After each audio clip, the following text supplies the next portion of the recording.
I hadn't really planned to move across the country, at least not this year. But after my lease ended and my remote job offered a promotion on the condition that I relocate out west, I figured it was now or never. My name's Emily Garner. I'd spent the last 5 years living in a cramped one-bedroom apartment in Rockford, Illinois, and I was finally ready to trade in flat plains for desert air. I had a little over 2 weeks to move out and get to my new place in a small town just outside Reno, Nevada. I didn't want to rush the drive. I thought a solo road trip might help me reset, clear my head before settling into a new life. So I packed up what I could fit in my little SUV and hired a shipping company for the rest. I mapped out the trip over 3 days, about 10 hours of driving each day. The first night I'd land somewhere in western Nebraska, the second in Utah, and then I'd be in Nevada by evening of the third day. I was looking forward to the quiet, to a little adventure. That's how these things always start, isn't it? I'd gotten a late start on the road. Traffic leaving Rockford had been worse than expected, but once I hit the open stretches of Iowa, it got easier. Podcasts and gas station coffee kept me going. Nebraska felt endless. By the time I crossed into the western part of the state, the sun had dipped below the horizon, and the last rays of orange bled out across the sky like fire behind black silhouettes of telephone poles. I hadn't booked a hotel. Airbnbs were cheaper, and I figured a small house or guest suite would feel cozier than some fluorescent-lit roadside inn. Scrolling through listings the night before, I'd picked a small one-story guest home just outside a town called Elkwell. I'd never heard of it. It was one of those places that don't even show up on the map unless you zoom way in. But the house looked decent enough in the photos. Updated kitchen, clean-looking bathroom, big enough bed. The only thing that struck me as odd was that it claimed to be a 2-bedroom, but only showed pictures of one. Still, it was cheap. And after 10 hours of driving, I wasn't about to get picky. It was almost 9 p.m. when I finally turned off the highway and onto a gravel road. My GPS flickered as I pulled into a clearing where the house stood. It looked a bit rougher than the pictures had suggested. Paint peeled at the corners, and one of the front porch railings leaned at a crooked angle like someone had grabbed it too hard, and no one had fixed it since. Still, it didn't look abandoned, just lived in. There were no neighbors nearby, at least none I could see. Just wide, empty fields stretching into blackness on either side. I parked, killed the engine, and sat for a moment, checking the listing again. No contact check-in, it said. Door will be unlocked. Feel free to come in and make yourself at home. Unlocked? I frowned. That wasn't common. Most hosts left a key in a lockbox, at least. Still, small town. Maybe they just trusted people more out here. I grabbed my duffel, slung it over one shoulder, and climbed the porch steps. The door creaked open when I pushed, just like they said it would. The inside, to my relief, was a lot nicer than the outside. The front door opened into a cozy living room, dimly lit by a small lamp on an end table. The kitchen sat just behind it, clean, with newer appliances. There was a faint smell of lavender and wood polish, like someone had just cleaned. A note sat on the counter. Welcome, Emily. Help yourself to anything in the fridge. Bedroom on the left is yours. Bathroom just down the hall. Thanks for staying, Greg. I set my bag down and walked slowly toward the bedroom. The hallway light didn't work, just buzzed a bit and flickered when I tried, but the bedroom light turned on fine. It was simple. Queen-sized bed, nightstand, mirror, what you'd expect. Except there was something else. On the wall opposite the bed was a small wooden door, roughly 3 feet tall, maybe 2 wide, like a closet for a child, or a crawl space. I stared at it for a few seconds, unsure if I was reading too much into it. It had a keyhole. No knob. Just a little iron latch and a keyhole, like something out of a Victorian farmhouse. The kind of thing you might open to find a family's dusty keepsakes, or worse. Trying to ignore the growing unease in my chest, I turned away. It's just an old house, I told myself. Nothing weird about a storage crawl space in a home this old.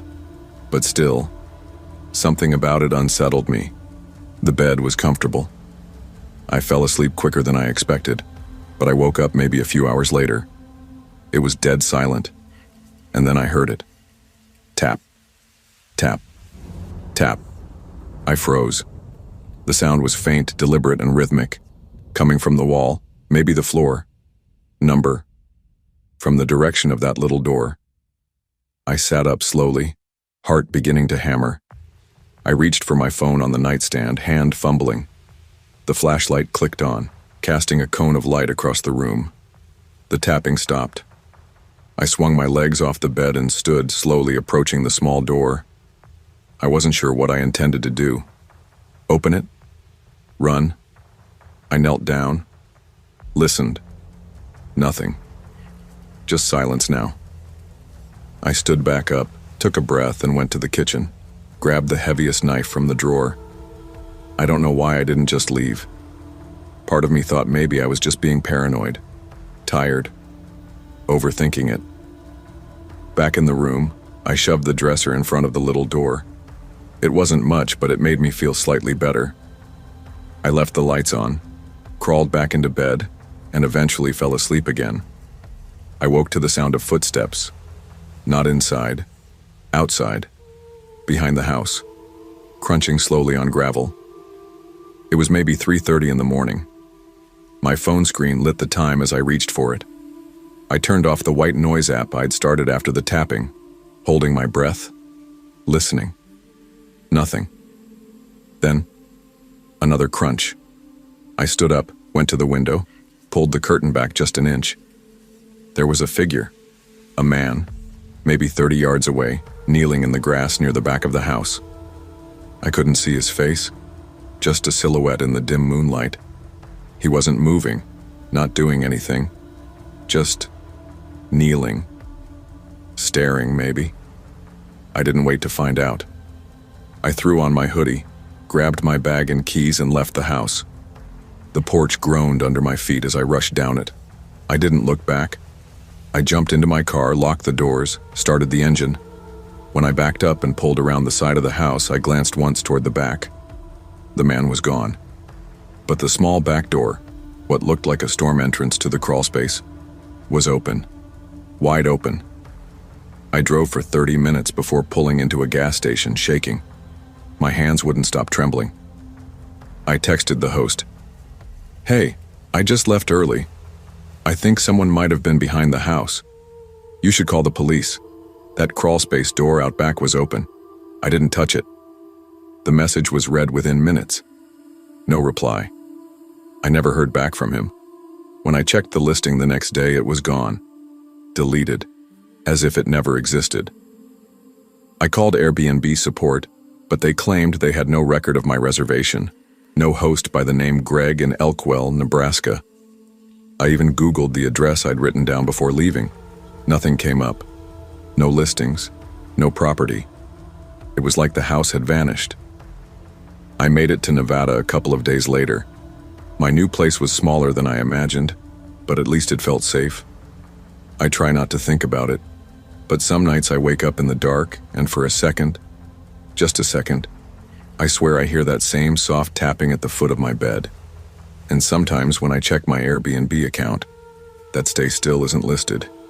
But the message I sent, it shows as read. By someone. To this day.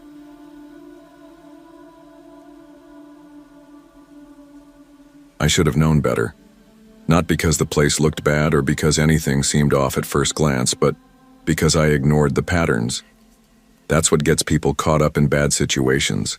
Not paying attention when the same thing pops up more than once. It started out simple. My boyfriend Jake and I were heading back to my hometown, Crestwood, Michigan, for a long overdue visit to my family.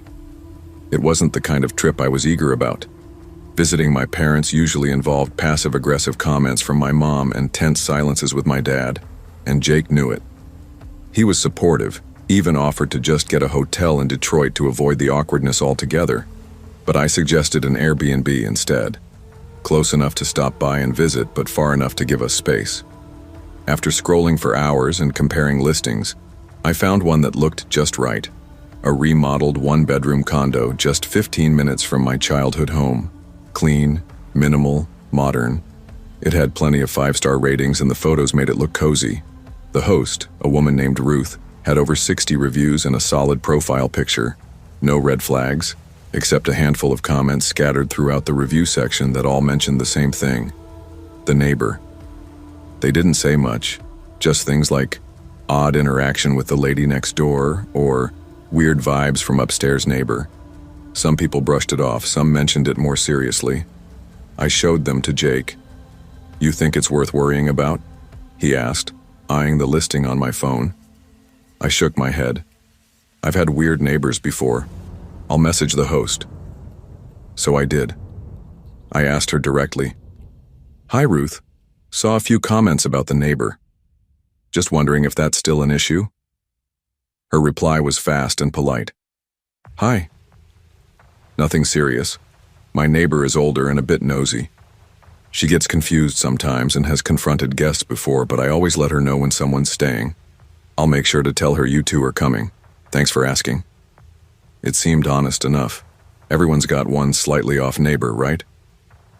We got to Crestwood late afternoon on a Thursday. Leaves were turning, the streets felt quiet. The condo was in a small complex, 2 stories, beige siding, modest landscaping. Each building had 4 apartments, 2 upstairs, 2 downstairs. Ours was the top left. Ruth met us there, just like she said she would. Early 40s, red sweater, had that sort of overly positive Airbnb host energy. "Welcome, so glad you made it," she said, handing us a small envelope with the key and code. "The apartment's all ready, and I let Marie, my neighbor, know you'll be staying. She shouldn't bother you." "Marie?" I asked. "My neighbor upstairs. She's quiet, mostly." Jake shot me a look but didn't say anything. We thanked her, hauled our bags up the narrow exterior stairs, and stepped into the apartment. It was cleaner and nicer than we expected. The kitchen was stocked, the bed looked fresh, and the place smelled like lemon cleaner. "Honestly, not bad," Jake said, dropping his duffel on the couch. We stayed for just a few minutes before heading out to dinner at my parents' place. That part, predictably awful. My mom commented on Jake's hair. My dad wouldn't look up from the TV, and I had to down 2 glasses of wine just to keep myself from snapping.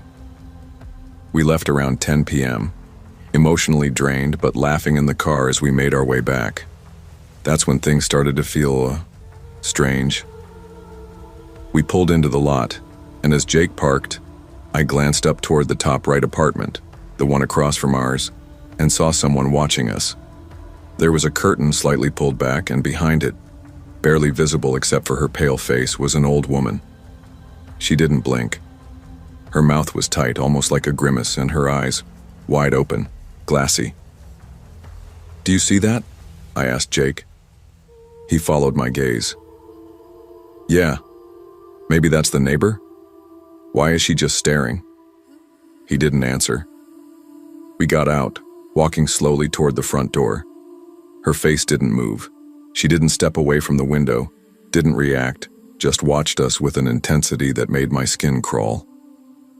We entered the shared front hallway and started up the stairs.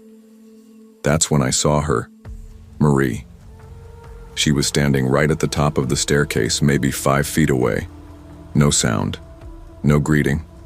She looked older in person, 70s maybe.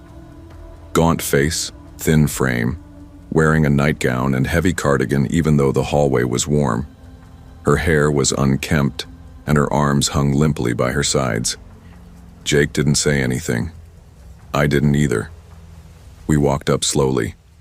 As we reached our door, I looked back again, and she was still there, just watching. Jake punched in the code. We stepped inside and locked the door behind us. "What the hell was that?" he whispered. I shook my head. "I don't know. Maybe she's just off." We tried to brush it off, ordered pizza, watched something dumb on Netflix. Eventually fell asleep, until bang, bang, bang. I sat up straight in bed, heart hammering. Jake was already out of bed. The banging continued, loud, relentless. I grabbed my phone. 3:57 a.m. Jake moved to the door, slowly. He motioned for me to stay back, but I followed behind him anyway. He looked through the peephole, then frowned. "What?" I whispered. He opened the door just a crack, then gasped and slammed it shut. "What?" He turned pale. "There's dead rats on the mat. 4 of them. All torn up." I covered my mouth. "You're joking." I wish I was. We didn't open the door again. Not until morning. By sunrise, we hadn't slept. I stood in the kitchen trying to make coffee and glanced out the window. Marie was outside. She wasn't looking at the door. She was staring at our car, just standing there, completely still. Her eyes locked on the vehicle like it had offended her. I called Jake. As he walked into the kitchen, Marie slowly turned and locked eyes with me. And then she screamed. It wasn't a normal scream, it was feral, like something out of a horror movie. She clutched her head and started shrieking phrases. "They never leave. When will they go? Why do they keep coming?" Then she ran toward our car, screamed again, slammed her fists on the driver's side window, then started banging her head against it. I started recording. Jake was already dialing 911. Police showed up 15 minutes later. Marie had collapsed next to the car, blood trickling from a small gash on her forehead. She was whispering something to herself, curled up in a fetal position. It took 2 officers and a paramedic to get her into the cruiser. She resisted at first, clawed at one of the officers' arms, but eventually gave in. Ruth showed up shortly after. She looked shocked, embarrassed, overwhelmed. "I swear, she's never done anything like this before," she said, looking at the officers loading Marie into the car. "She's lived here for 15 years. I think something just broke." She refunded our entire stay and offered to help us find a hotel nearby. We left Crestwood that afternoon. Didn't go back to say goodbye to my parents.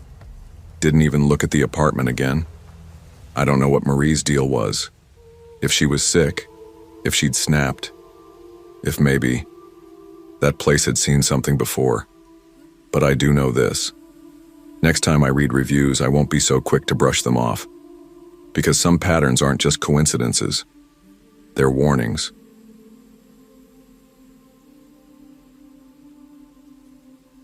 I hadn't even unpacked yet when the weird feeling started creeping in. It was early June, just a few days after my last final of sophomore year. College had drained every ounce of my patience, and I was beyond ready to get away for a while. Me and 3 of my closest friends, Marcus, Jess, and Maya, had been planning a trip for weeks. Nothing crazy, just something to celebrate being done with another brutal semester. At first we talked about hitting a beach town, maybe San Diego or somewhere along the coast. But somehow that plan evolved, or derailed, depending on how you look at it, into booking a trip to Silver Valley. Now, unless you're from the area, you've probably never heard of Silver Valley. It's a small city in Nevada about an hour or so outside of Vegas. Not exactly a tourist hotspot, but cheap enough for broke college students who wanted to party without spending half their savings on a hotel room. The Airbnb we found was a steal: 5 beds, 3 baths, a little pool in the back, and a rooftop patio. And it looked huge in the photos. Too good to be true? We thought we were just lucky. We arrived on a Thursday afternoon, bleary-eyed from the early flight and fried from sitting next to a crying toddler for 4 straight hours. The Uber pulled into a quiet cul-de-sac lined with Spanish-style homes. Most of them newer builds, nice lawns, decent cars in the driveway. Not exactly gated community level, but definitely not sketchy either. Our Airbnb was a sand-colored 2-story house at the end of the street with thick stucco walls and massive windows that made it feel even bigger in person. I remember all 4 of us just standing there for a second, bags in hand, smiling at each other like, "Yep, this is the move." After we got inside and divvied up rooms, the first thing we did was crash on the couches and pass out. Traveling just takes it out of you. It wasn't until a few hours later, after the sun dipped low and the desert heat softened, that I started to feel off.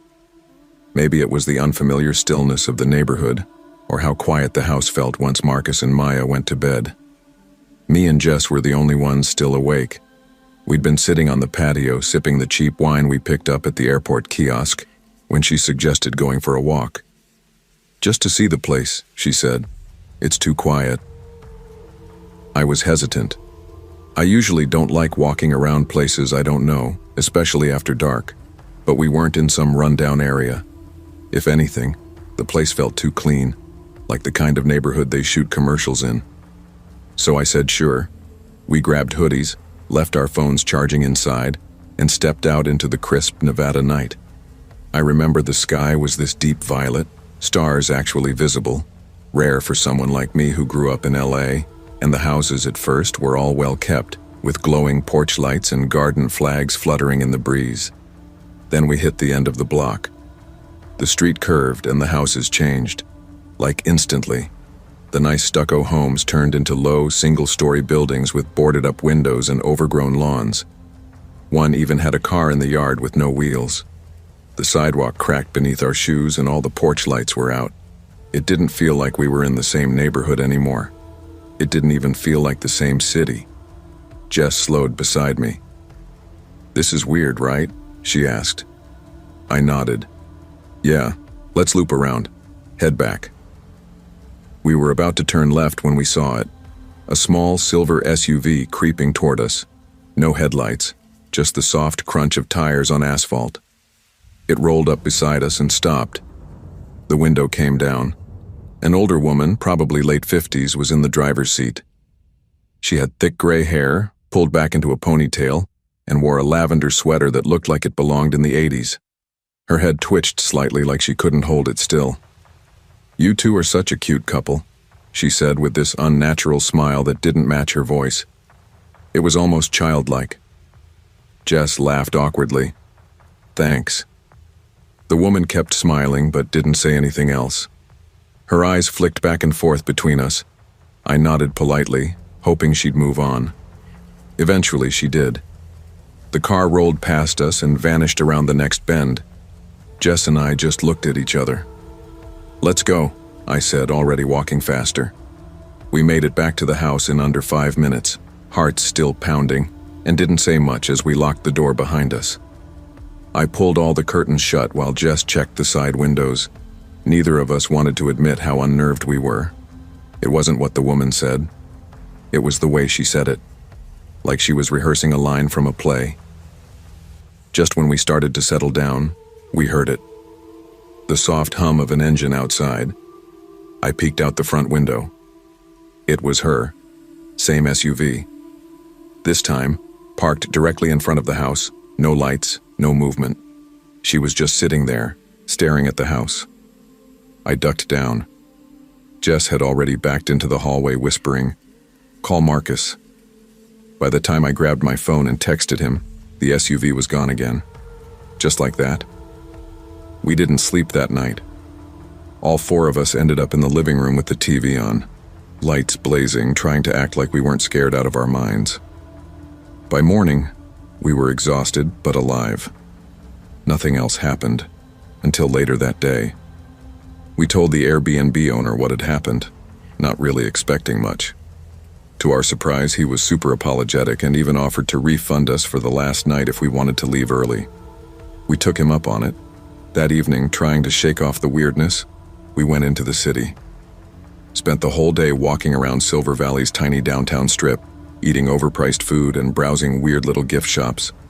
For a few hours, it felt like we were back on track. But then, during the Uber ride back, my phone buzzed. A text from the Airbnb host. "Is this the woman from last night?" Attached was a screenshot, a Ring doorbell capture. She was standing right outside the house, face angled toward the camera, that same weird smile, hair pulled back the same way, hands pressed flat against the glass part of the door. I showed everyone. Maya gasped. Jess covered her mouth. Marcus said, "Nope," and told the Uber driver to drop us off a few blocks early. We waited in a hotel lobby nearby while the owner called the cops. 45 minutes later, he texted again, said the police checked everything, but the woman was gone. No sign of forced entry, no damage, just a lingering unease. We packed that night, quietly. No one joked, no one played music. We just moved around the house like shadows, constantly checking the windows, waiting for headlights to sweep the walls. We left before sunrise. I've thought about that woman a lot since then, about how fast she found us, about the way she moved, like a puppet without strings, like something not fully human. The police never followed up. The Airbnb host said he filed a report but didn't get much traction. And I never found out if she came back after we left. All I know is this: I don't book Airbnbs near cities I don't know anymore. And I always check the Ring cam footage if the host has it, because you never really know who's watching. I never believed in ghosts. Not fully, anyway. Sure, I'd heard the stories.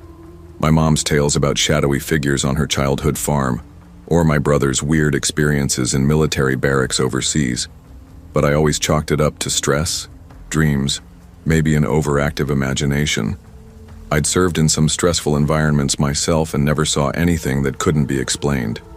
That changed during a 2-week stay at a rural Airbnb in France. Back in 2021, I had just finished a 6-month deployment in Djibouti. I was mentally fried, sleep-deprived, and needed a quiet place to decompress before I visited my folks back in the States. A buddy of mine from the Air Force, Kevin, suggested we take a break together. Just us, no bass noise, no uniforms. He found a rental on a secluded property in northern France, close to where his girlfriend Amélie had family. It was a little farmhouse with a cherry orchard out back, the kind of place people write poems about. The listing was old-fashioned but charming. Stone walls, wood-beam ceilings, antique furniture, and a fireplace. It seemed perfect. I still remember how peaceful it looked in the pictures, fog curling through the orchard like it had nowhere better to be. The host, Mark, had good reviews, and everything seemed above board. That first week was bliss. We cooked, played cards, drank cheap French wine, and took long walks through the orchard. I felt like I was starting to breathe again for the first time in months. But right around the 8th night, things shifted, subtly at first. I began waking up in the middle of the night drenched in sweat, my heart racing like I'd just sprinted. Each time I couldn't remember what I'd been dreaming about, but the fear clung to me like humidity. And every time I woke up, I had the strangest feeling I wasn't alone. I tried brushing it off. Jet lag, I told myself. Maybe wine before bed's messing with my head. But it got worse. One night I was jolted awake, completely paralyzed. I could hear something, like a soft whooshing sound, almost like wind inside my ears, and it kept getting louder and louder until it felt like it was echoing in my skull. My limbs wouldn't move. My tongue felt glued to the roof of my mouth. And then, I swear, I saw something at the foot of my bed. A figure, tall, black, shapeless. It didn't walk or move. It just rose, like smoke in reverse. It leaned forward, reached out. I wanted to scream, but all I could do was cry silently, my eyes soaked and burning. When it touched my legs, I felt pressure, real pressure. They lifted slightly off the bed. My chest constricted, heart slamming against my ribs, and then, snap, I came to. The figure was gone, but the room was ice cold, and I was soaked in sweat. I ran downstairs and stood in the kitchen just breathing. Kevin came in a few minutes later looking just as rattled. "You okay?" he asked. I told him what I saw. He didn't laugh. Instead, he said, "I thought I heard something last night too, like someone walking upstairs. Thought maybe it was you."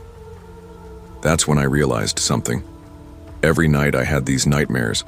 I also thought I heard things, soft noises, like footsteps or cabinets opening.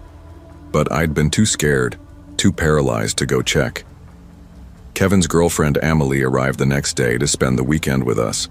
She was a bit more open to spiritual stuff than either of us. I expected her to roll her eyes, but when she heard our stories, she got really serious. "You didn't tell me the house had a cold hallway," she said, pointing toward the narrow corridor leading to the bedrooms. I felt like I was being watched walking past that area. That night, she offered me a beaded bracelet, said it was handmade by her grandmother and was supposed to offer protection. I didn't believe in that kind of thing, but after the paralysis, I wasn't in the mood to argue. I wore it. Every day. 2 nights later, something happened that still keeps me up sometimes. Kevin and I had both woken up at around 2:30 a.m. Coincidentally, or not, we stepped out into the hallway at the same time. We laughed about it, both hungry and craving something sweet. The house was still, not a single creak, but as we got closer to the stairs, we heard it. Clink, clink, slam. The unmistakable sound of silverware clattering, cabinet doors opening and closing, fast, like someone searching for something in a panic. Kevin froze. I did too. The hallway light flickered, and then, right there in the silence, the bracelet on my wrist exploded. Not snapped. Exploded. The beads hit the floor, bouncing down the steps like someone had thrown them. Neither of us moved for what felt like a full minute. I whispered, "Dude." He didn't say anything, just stared at the steps. The next morning, Amelie was visibly shaken. She said she saw something through the reflection in the patio door. An old woman, slowly walking down the hallway, pale, thin, eyes sunken like black holes. She didn't say anything until later because she didn't want to scare us. But when we mentioned what we heard and the bracelet, she panicked. She made some calls and got in touch with a distant cousin of hers, someone she called a praticien d'esprit, like a spiritual healer or shaman. He lived about an hour away and agreed to visit. When he arrived, the entire atmosphere shifted. I'm not someone who's easily rattled, but the guy didn't look like a charlatan. He barely said a word to us, just walked through the house, touching the walls, muttering under his breath. He sprinkled some kind of ash in the corners of each room and placed a bowl of what looked like salt water near the fireplace. Finally, he turned to us and said in French, "Elle n'est pas partie. Elle est attachée à ce lieu." She hasn't left. She's attached to this place. We asked who. He didn't answer, just said he'd do a cleansing and told us to stay outside while he worked. It took about 2 hours. When he was done, he came out drenched in sweat and said it was safe. That night, I slept like a rock. No dreams, no noise, no cold, just peace. Nothing strange happened for the rest of our stay. Kevin later found out from a local shop owner that the house had once belonged to a widow who'd lost all her children in a fire decades ago. They said she was known for walking the orchard at night, humming old lullabies. No one had seen her after 1989. When her house was sold and renovated for Airbnb use, some locals believed it disturbed her. I don't know if I believe that part, but I know what I felt, what I saw, what I heard. That house changed me. It didn't make me a believer, not fully, but it cracked something in me that used to be sure.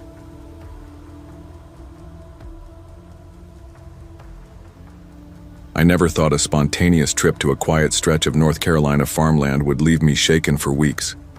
I've always trusted my instincts.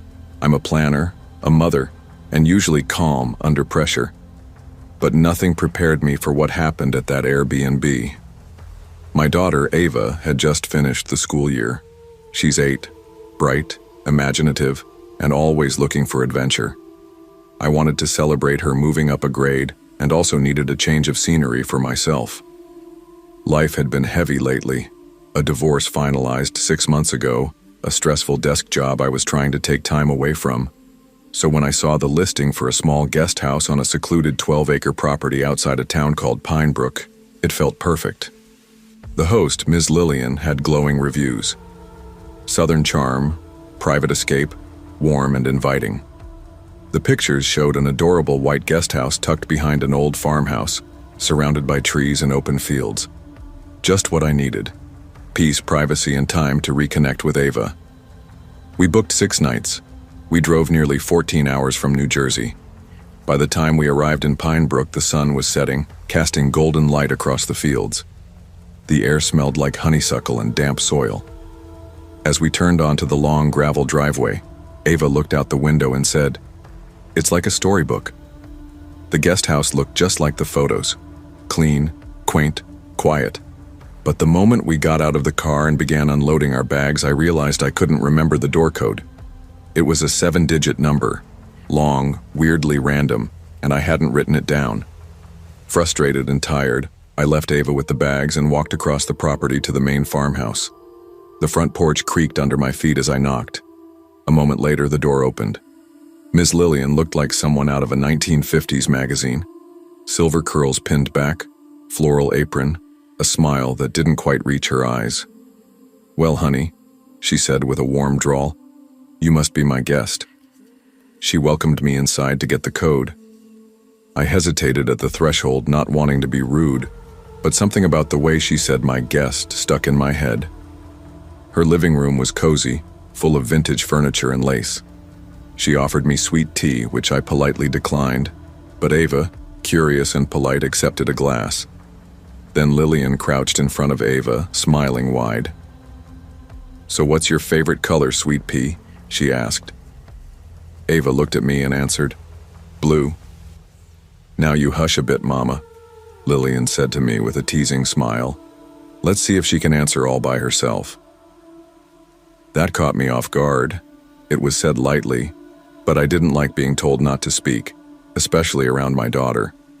I watched Ava carefully, but she seemed fine, sipping tea and answering harmless questions. Her favorite animal, if she liked dolls, what she dreamed about. Still, the energy was off. Like Lillian was trying too hard to be charming. After she gave me the code again, we thanked her and went back to the guest house. "Didn't you think she was nice?" Ava asked, skipping beside me. "She was polite," I said. "But her house smelled like old crayons," Ava added, wrinkling her nose. I smiled at that. After unpacking and eating leftover snacks from the car ride, we got ready for bed. Ava took the twin bed in the corner while I took the larger one beside the mini-split unit. The air was thick with humidity, but the AC kept us cool. That's when I heard it, the soft whap of something hitting the mini-split. Then again, a hard-shelled insect maybe? It was repetitive, like it was targeting the vent. I got up, turned on the light. Nothing. The sound stopped. We were exhausted. I chalked it up to nature and fell asleep. We spent the morning in town, exploring Pinebrook's main street. Quaint diners, old bookstores, a local art store where Ava painted a birdhouse. We returned mid-afternoon and the house felt different. The standing fan I'd left on in the bathroom was off. I figured I'd forgotten to turn it on. The small extendable mirror, mounted above the sink, was tilted down. I assumed Ava had played with it. I adjusted it. That night, while Ava slept, I read in bed. Around midnight, I heard it again. This time, a tinkering noise, like someone lightly tapping metal, over and over. It was coming from the bathroom. I turned on the lamp and waited. The noise stopped. When I checked the bathroom, the mirror was tilted down again. I fixed it, went back to bed, and tried to calm my nerves. Then a text buzzed in from Lillian. "Don't forget to close the curtains before bed. Not everyone who sees the lights is friendly." I didn't reply. I just closed every curtain, every blind. I checked the locks twice. That morning, Ava asked, "Why does the bathroom mirror keep going down to my face?" "I thought you were moving it," I said. "No," she said. "It's like it does it by itself. Maybe it likes me." I laughed nervously and told her not to worry. That evening, I let her shower before dinner. While she grabbed her towel, she turned and said, "I'm closing the bathroom door this time. I don't want the lightning bugs to watch me." That froze me. "What do you mean, sweetie?" I asked gently. "I don't know," she shrugged. "It just feels like someone's looking." She was never scared of bugs, and she always kept the door open during showers. I stood right outside the bathroom the whole time. I didn't sleep. Ava did, deep, peaceful. But I kept sitting up every few minutes, heart racing. The air felt charged, like the silence before a storm. Then the tinkering began, but this time louder. Then it changed. Metal scraping like someone dragging a spoon across tile. Then the unmistakable clink of something falling. Glass. I sat up, sweating. I heard the bathroom door creak. Then the sound of someone, touching the countertop. Shuffling. Then came the worst sound. The closet door across the room clicking open. Slowly. I had left my suitcase propped in front of it. It bumped the suitcase as it opened. I didn't move. I looked over at Ava, sleeping soundly. Something primal surged in me. Leave now. But I waited, eyes fixed on the dark corner where the closet stood. The noises stopped after an hour, but I didn't sleep at all. The muddy footprints. At first light, I got up and went to the bathroom. I stopped in the doorway. Tiny muddy footprints, coming out of the shower, going toward the rug. Not adult-sized, not Ava's shoes, smaller, bare. I checked the floor leading from the front door. Nothing. No mud anywhere else. No trail. Ava hadn't been outside since yesterday morning. She was still asleep. I took photos with my phone, deleted them seconds later, too afraid of what they might mean. I packed our things in record time. I didn't even let Ava brush her teeth. I said, "We're going for pancakes. Big ones." We drove 2 hours before I explained anything. Lillian messaged me 2 days later. "I noticed y'all didn't come back. I'm extending your stay by a night, free. Hope everything's all right." I never replied. I don't have an explanation. Maybe I never will. But something was in that house. Something that watched us, touched things, moved things. And whatever it was, it liked children, especially mine.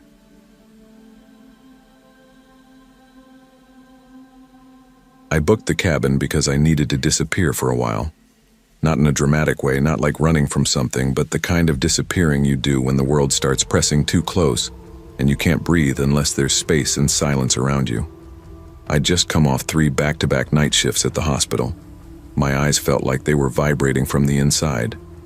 One of the residents had coded and we brought her back, only for her to die again a few hours later. I'd stood there listening to her son cry over the phone and realized I hadn't felt anything. Not sadness, not stress, not even guilt. Just numb. So, I booked a solo trip. Something simple. A tiny, cheap Airbnb cabin out near the Vermont-New Hampshire border, nestled inside a pine forest with patchy reception and no neighbors. It was one of those off-the-grid listings where they brag about not having Wi-Fi, like it's a luxury. No TV, no distractions. Just a wood stove, a bed, and enough forest to get lost in. Perfect.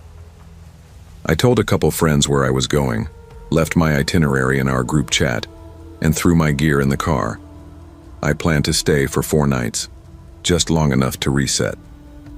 The drive up was quiet. I left the highway by mid-afternoon and followed narrow roads that twisted through small towns until the GPS led me down a gravel road lined with thick pine trees.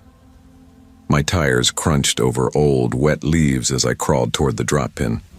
The cabin appeared suddenly between the trees just off a clearing, modest, weathered, and hunched like it had been there for decades. No frills, just a sloped roof and a crooked porch.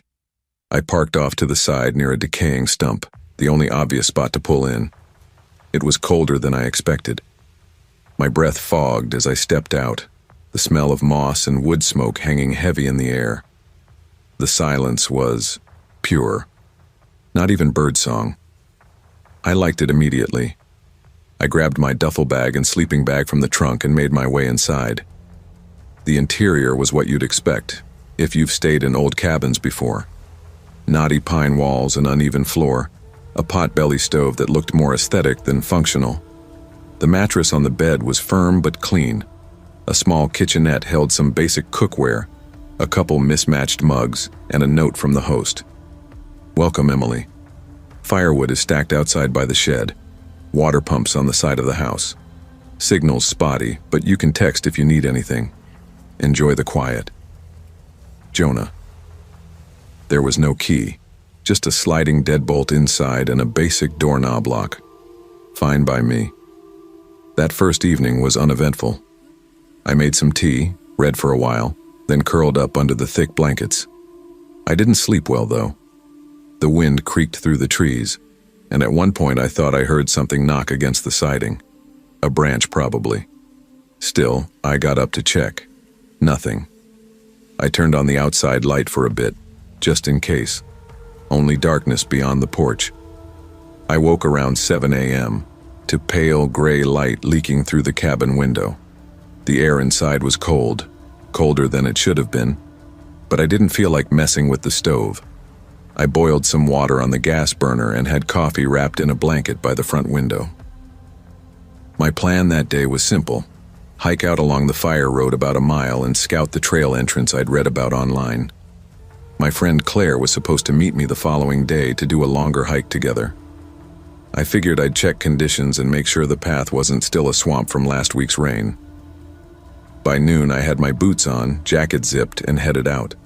The air was sharp and clean, and the forest floor was damp but firm. I followed the dirt road south until it hooked east into thicker trees, eventually spotting a rusted metal marker for the trailhead nailed into an old spruce. Everything looked passable. No flooding, no debris. After a short hike in, maybe a quarter mile, I turned back. The whole trip took just under an hour. But when I came back into the clearing near the cabin, something was off. There was another vehicle parked just in front of the porch. A dusty black pickup, old Ford. Main plates. I froze mid-step. There hadn't been anyone when I left. No sounds, no approaching engine. This road didn't go anywhere else. It dead-ended here. I looked toward the truck. No one inside. No one around the cabin either. My heart thudded as I walked closer, slow and cautious. I kept scanning the woods on either side. No movement, no voices. I went up to the driver's side window, empty.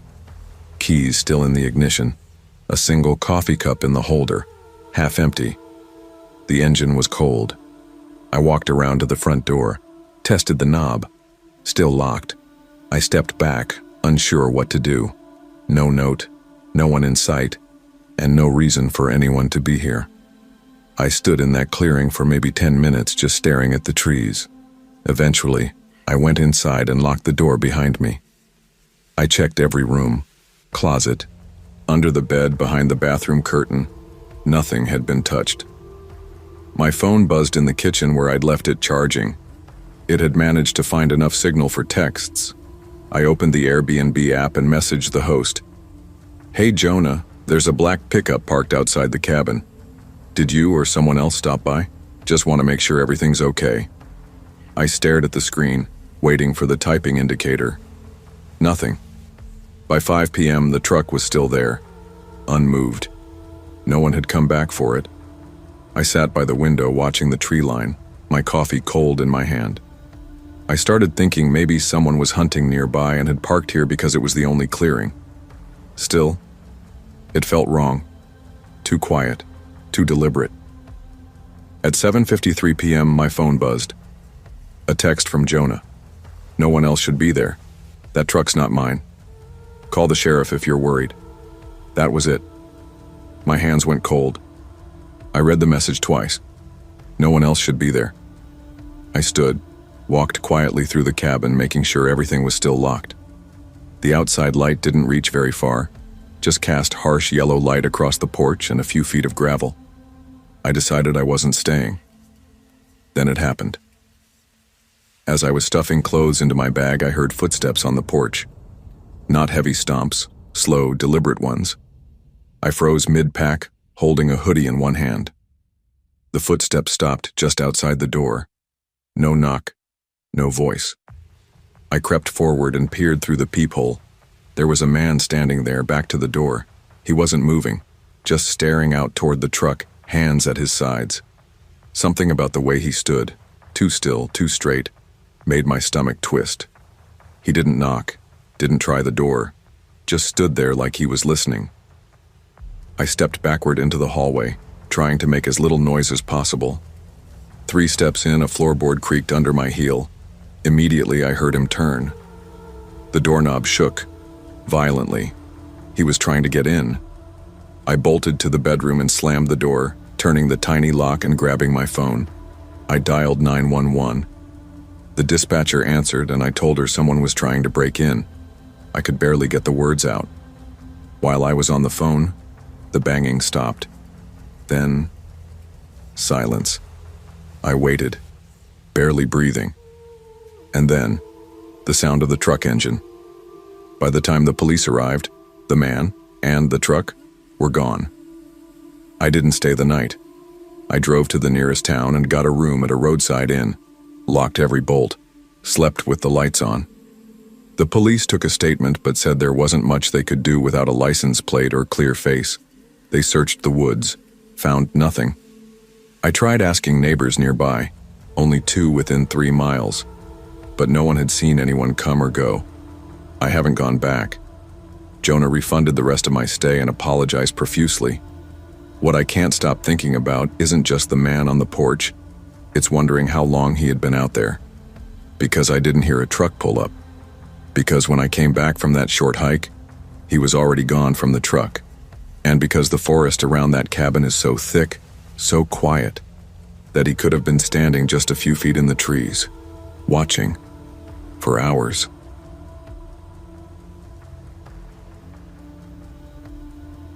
I'd never been the kind of person to second-guess myself. Growing up in a small town outside Manchester, I learned early on that if something didn't feel right, it probably wasn't.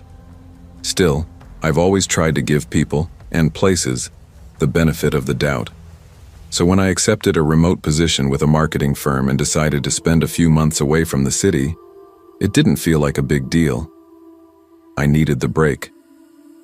My lease had ended unexpectedly, and with 2 months to go before my next flat was ready, I figured I'd try out a few rural Airbnbs and work while enjoying some quiet. My name's Nadia. I'm 28, not reckless, not paranoid, just cautious. The listing that caught my eye was a converted farmhouse in a village called Hawksmere, near the edge of the Lake District.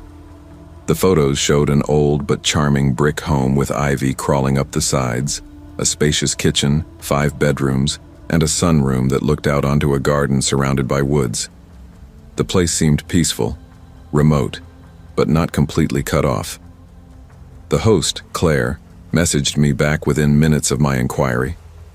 She told me the house belonged to her uncle, who'd recently passed, and it was now empty most of the time. She explained that the village wasn't very active in the off-season, but there were a few families nearby and a shop about 15 minutes away by car. She was upfront about one thing. Mobile signal could be spotty, but the Wi-Fi worked well. That was enough for me. I arrived on a gray Thursday morning in mid-October, the kind of day where fog hung low and the silence felt almost too thick. The key was under a stone frog near the front steps, just as Claire said it would be. The house smelled faintly of dust and pine cleaner. It was cold but not unfriendly. Wooden floors, old photographs on the walls, and worn armchairs made it feel lived in, even if no one had lived here recently. Still, something tugged at the back of my mind. I chalked it up to nerves. After setting my bags down, I did what I always do when staying alone. I checked everything, every window latch, every door. I looked under beds and opened wardrobes, even pulled back the curtains in the sunroom to make sure no one was outside. Nothing. Just woods and silence. Before nightfall, I lit a fire, cooked some pasta, and watched a show on my laptop. It felt good, calm. A few days later, while cleaning up in the kitchen, I noticed the French doors that led to the patio wouldn't lock properly. They clicked into place, but with a bit of force, I could still slide them open. I wasn't thrilled, but I wasn't panicking either. I messaged Claire, and she apologized and offered to send someone to fix it. "It's an old lock," she said. "I've been meaning to sort it." A locksmith came 2 days later. A woman named Jade. Friendly, talkative, and quick. She replaced the lock on the patio doors and said they were good as new, though she did warn me. "This glass isn't exactly the strongest. If someone really wanted in, they could manage it. but the locks'll keep most people out. I appreciated the honesty. Still, I felt better. I slept soundly that night. It was 2 weeks later, on a Saturday, when things shifted. I'd had a friend visit for the afternoon. Leo, someone I'd gone to uni with. We drank tea, caught up, and he left around 8:30 p.m. I walked him to his car, made sure the garden gate was locked, then went back inside. I remember locking the front door, turning the key, and, for no reason at all, feeling cold. Like an invisible draft had touched the back of my neck. I brushed it off, until I walked into the kitchen. On the floor near the fridge was a small blue bag. One of those disposable plastic pouches used to make ice cubes. I froze. I remembered seeing those bags when I first moved in. They'd been in the bottom drawer, under some cling film rolls. I hadn't used any, and I was sure Leo hadn't gone near that drawer. I took a photo and messaged him. "Did you drop this?" he replied. "Didn't even go in the kitchen." Why? My heart was thudding now. I opened every drawer. The rest of the ice bags were still there, untouched. I didn't feel safe. Not even a little. I grabbed the heavy fireplace poker and went room to room again. My stomach turned with every door I opened. Still, nothing. I left and drove to a nearby guest house for the night. The next day, I returned in the afternoon with a clearer head. No signs of forced entry. Nothing was missing. The doors were locked, even the patio. Maybe I'd left a window open and it blew out. Maybe Leo had used it and forgot. Maybe I was overthinking it. Still, I changed the habit of leaving my bedroom door open. From that night on, I slept with it shut and locked. For the next few weeks, everything went back to normal. Cold mornings, Zoom meetings, long walks through the woods. Hawksmere had that kind of quiet you don't notice until it's gone. But I never forgot the blue bag. It was late November when it happened again. I'd started hearing noises at night, not loud, just soft thuds, light taps, always around 2 or 3 a.m. I tried to tell myself it was the house settling. Old places do that, right? But that Tuesday night I couldn't sleep. I got up around 9 p.m. and decided to do a full check, just to put my mind at ease. Downstairs was fine, nothing out of place. Then I went upstairs. The second bedroom door was open, and the light inside was on. I hadn't been in that room once since arriving. I always kept the doors shut. My throat went dry. Slowly I stepped in, looked under the bed. No one. I opened the wardrobe. Nothing. Then I saw it. On top of the chest of drawers, a long black sheath, thick material, a loop for a belt. I didn't touch it. I left the house, drove to a petrol station 20 minutes away and sat in the car until sunrise. I called Claire the next day, told her everything. She was shocked, said no one from her family had been there. She even drove out herself to meet me and check. She didn't recognize the sheath. Then she admitted something that made my stomach flip. There was one guy who rented it out over the summer, longer stay, paid in cash. We didn't get much info on him, thought it was harmless. We started to piece things together. That third patio door, the one next to the newly fixed one, I remembered checking it, but now I couldn't say for sure. Claire called a second locksmith, this one, a man named Roy. He inspected the third door and said the lock casing had been unscrewed. Not broken, not worn, unscrewed. Same thing on the older door. The one that Jade had said was easy to open. Both had been tampered with. I packed up and left within an hour. I didn't even take the full refund Claire offered. She felt horrible. I didn't blame her. This wasn't her fault. Somebody had been watching the house. Maybe had a key. Maybe waited until I left to wander in. Maybe they never left at all. To this day, I don't know. I changed my phone number. I didn't tell anyone where I moved next. But I keep thinking about that sheath, that light, that blue bag, little things. But enough to make me trust my gut again. And if you're reading this, and ever find yourself staying somewhere unfamiliar, just do yourself one favor.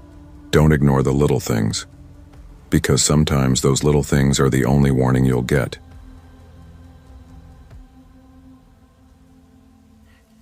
I hadn't taken a real break in over a year. Between the double shifts, helping my sister watch her kids and the general drain of life in a flat, wind-blown corner of Kansas, I needed out. Not a tropical escape or some fancy resort. I couldn't afford that. I just wanted a change of scenery. Something with mountains, pines, quiet. So when I had a rare week off in April, I looked up places in Colorado. Not Denver, not Boulder, too expensive. I filtered Airbnb listings by affordable and entire place, and a small cabin in a lesser-known town called Warren Ridge popped up. I'd never heard of it, but the photos showed what looked like a recently renovated one-bedroom tucked into a cluster of 5 homes, surrounded by dense forest and hills. The description said, perfect for solo travelers or couples looking to unplug. It was remote, cheap, and honestly, it looked cozy. So I booked it for 4 nights. I didn't tell many people, just my mom and my best friend Rachel. I needed this to be just mine. The drive was long, 10 hours straight, cutting across open farmland and through a handful of podunk towns where even the gas stations looked like they'd given up. My playlists ran out, I ate fast food off my lap, and I only stopped to pee or refill gas. The deeper I got into Colorado, the more the landscape started to rise and swell around me. But Warren Ridge, it wasn't what I expected. It was dusk when I turned off the highway and onto a narrow, unmarked road with faded asphalt and no lines. Trees hemmed me in tight on both sides, branches occasionally brushing the roof of my car. For 15 minutes, I didn't see another vehicle. Eventually, the forest broke into a small clearing with a few homes, old mostly, some with peeling paint and long-abandoned cars in the driveway. Power lines drooped on crooked wooden poles. No streetlights, no gas stations, no grocery store, just shadows and a slow crawl of fog from the hills. The cabin was at the end of a short gravel loop off the main road, surrounded by 4 other homes. A couple looked lived in, one had a truck out front. Mine was the last one, gray siding, a little porch, a wood pile to the side. It was smaller than I expected, but clean. The lockbox code worked, and the inside smelled faintly of cedar. I set my bag on the bed and texted my mom. Made it safe. No signal, though. We'll check in when I find Wi-Fi. There was no Wi-Fi. I had seen that in the listing, but I thought I could hotspot. No bars, total dead zone. I didn't mind, at first. The first night was uneventful, and I chalked up the creepiness of the area to road fatigue. The cabin was well stocked, had a clean kitchen, and the mattress was surprisingly comfortable. I fell asleep with the windows cracked, listening to the wind push through the trees. The second night was when things shifted. It started with the car. I was sitting at the small breakfast bar, eating reheated pasta from a gas station, when I heard the crunch of tires on gravel. I went to the window and peeked through the curtain.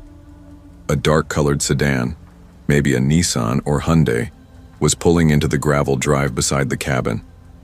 Not mine, the one next to it. The house looked empty, though. Windows dark, no porch light.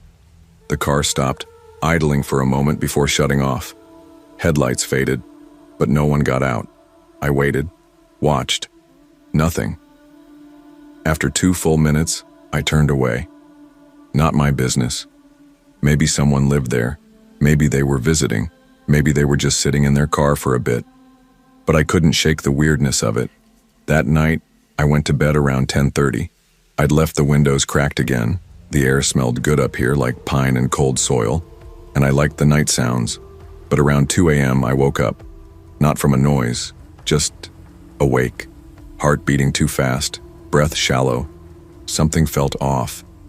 I sat up slowly.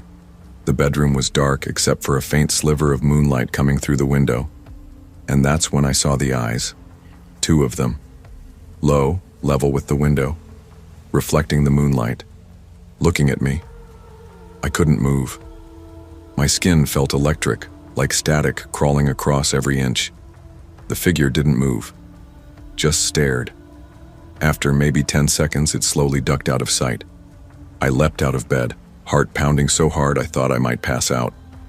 I yanked on a hoodie and jeans, grabbed my keys and phone, still no signal, and crept toward the front room. That's when I heard the footsteps, inside, heavy, pacing behind the closed bedroom door, then suddenly down the hall. I froze. They were in the cabin. The footsteps moved fast, past the kitchen, the front door, out onto the gravel. Then a car door slammed, engine started, tires on gravel, fading. Then, silence. I didn't sleep the rest of the night.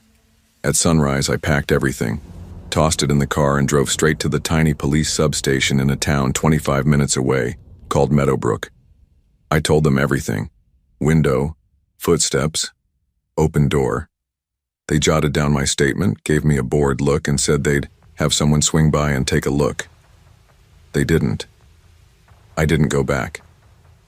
I booked a cheap motel halfway home and tried to forget it, but I couldn't stop replaying it in my head. The way the car just sat there, the eyes, the footsteps from inside, even though I'd locked the door.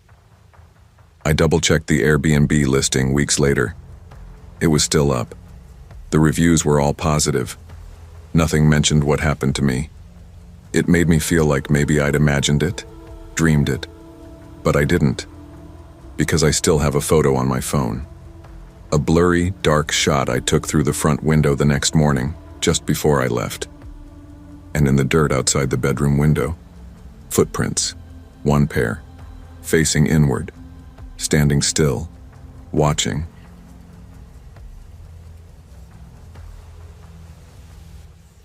I hadn't planned to stop in the town of Pine Hollow. It wasn't even on my original route. But after 3 straight days of driving with barely any sleep and too much caffeine, I was hitting a wall. I'd been relocating from Portland to Atlanta, and this tiny place in North Carolina just happened to be right where my eyes started blurring, and my hands felt like they were shaking against the wheel.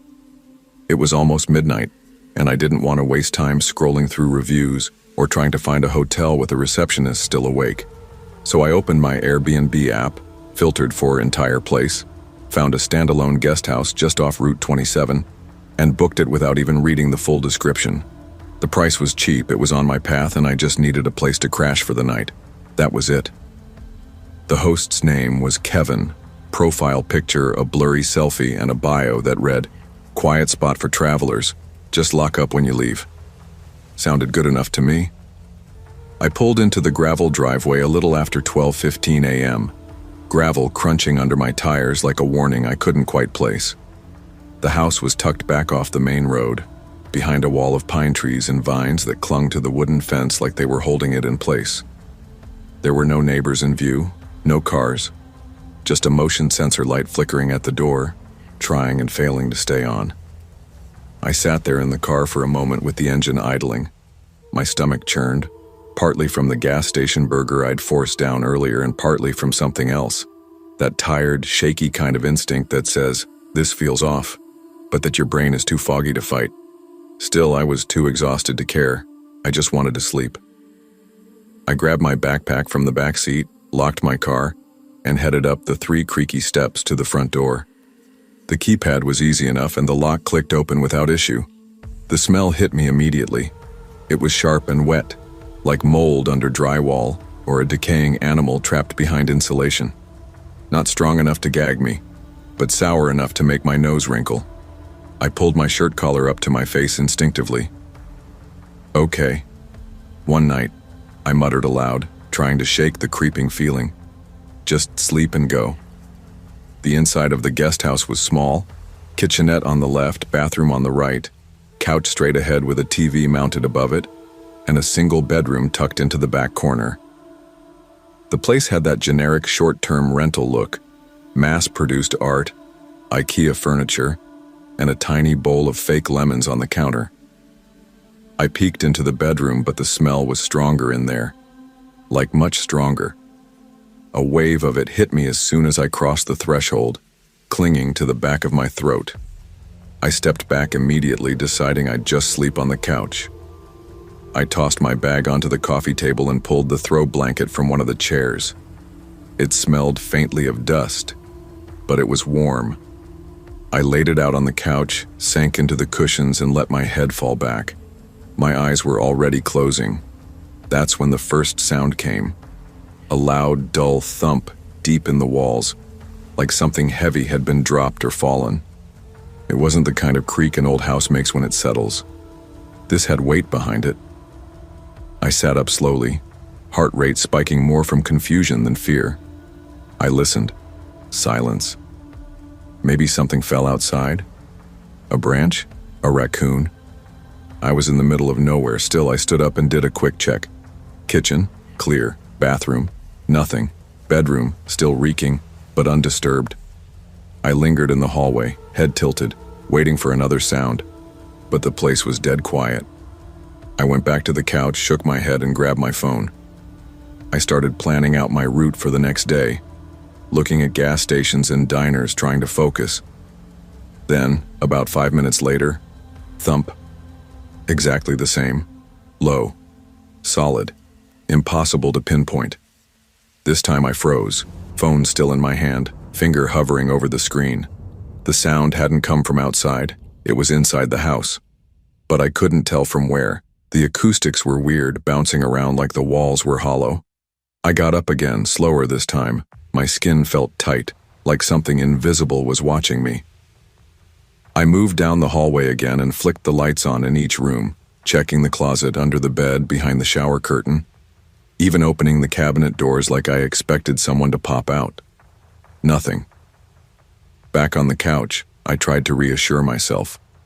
Old house, no big deal. It's just you being on edge. But I couldn't shake the smell. I pulled the blanket tighter around me and scrolled mindlessly for another half hour, eyes fighting to stay open. When I finally set my phone down and closed my eyes, it didn't take long to fall asleep. But I didn't stay asleep. Sometime in the dead middle of the night, probably around 3 a.m., I started to wake up. Not from a sound, not from a dream. Just that deep, primal sense that something was off. My eyes were still closed, but every hair on my body stood up. My breath caught in my throat. And then I felt it. That presence. The undeniable sensation of someone standing above you, watching. I opened my eyes slowly. There was a man, right above me, bent slightly at the waist, eyes locked on mine. His face was expressionless, almost vacant, but his eyes weren't dead. They were alert, calculating, watching my every micro movement like he was deciding what to do. Time broke in half. Every part of my body screamed to move, but I couldn't. He blinked once, then, without a word, he turned and sprinted for the door. The screen door slammed against the siding as he tore through it and disappeared into the trees. I jumped up, heart detonating in my chest, and staggered to the door. I looked out into the darkness, trying to catch sight of him, but the trees swallowed him whole. Gone. I slammed the door shut and locked it. Hands shaking, I turned around, and that's when I saw it. At the end of the hallway, a folding attic ladder was down, hanging from the ceiling, and I hadn't seen it before. The hallway light cast long, eerie shadows across the steps. It looked freshly pulled down, like he'd only just come down before I woke up. I backed away, heart in my throat, and grabbed my phone from the couch. I called the police, whispering to the dispatcher and giving them the address as fast as I could. I didn't even finish the call before I heard the sirens on the road. They searched the house, searched the attic. There wasn't much up there. Just some old boxes, a thin mattress, and a half-empty bottle of water. But the insulation was disturbed, and there were greasy handprints on the attic beams. They told me the man had probably been living up there for a few days, maybe longer. The host claimed he had no idea, said he hadn't been to the guest house in weeks and had given the cleaning to a local service.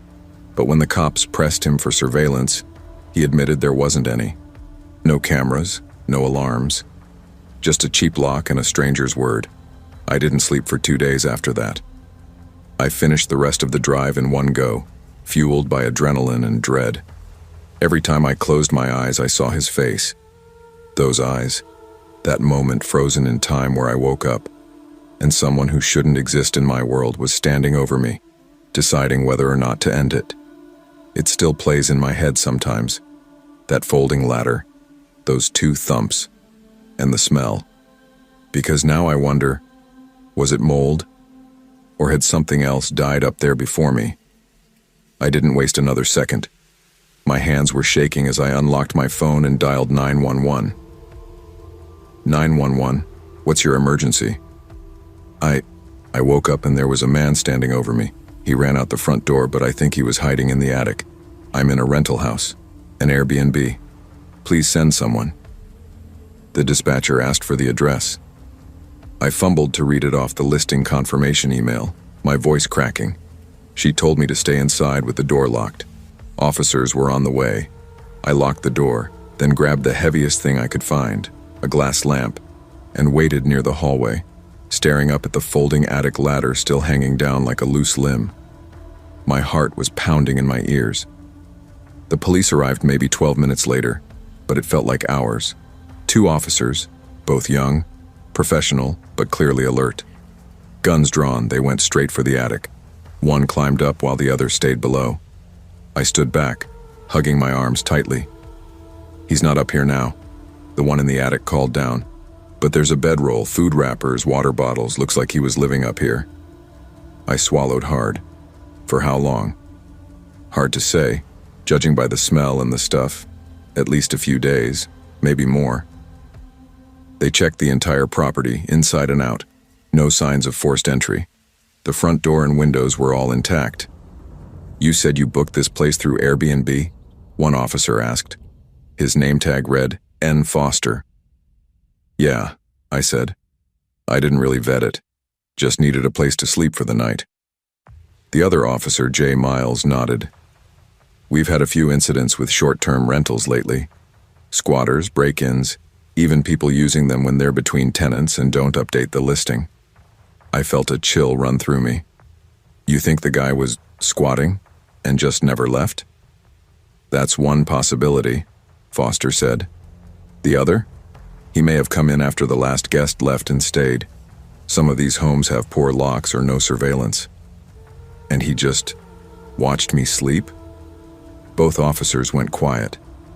That was the part no one wanted to say out loud. They took my statement, asked if I wanted to press charges if they found him. Of course I did, but I had no description, just average build, light shirt, maybe jeans. No face. I hadn't seen his eyes long enough to hold the image. They called in a detective to sweep the attic, bag the trash, dust for prints. Meanwhile, I stood outside, shaking under the porch light, wrapped in the throw blanket. A female officer arrived later to take photos and walk me through what might happen next. She was kind, soft-spoken, told me I'd done the right thing. Unfortunately, she said, this kind of thing happens more than you'd think.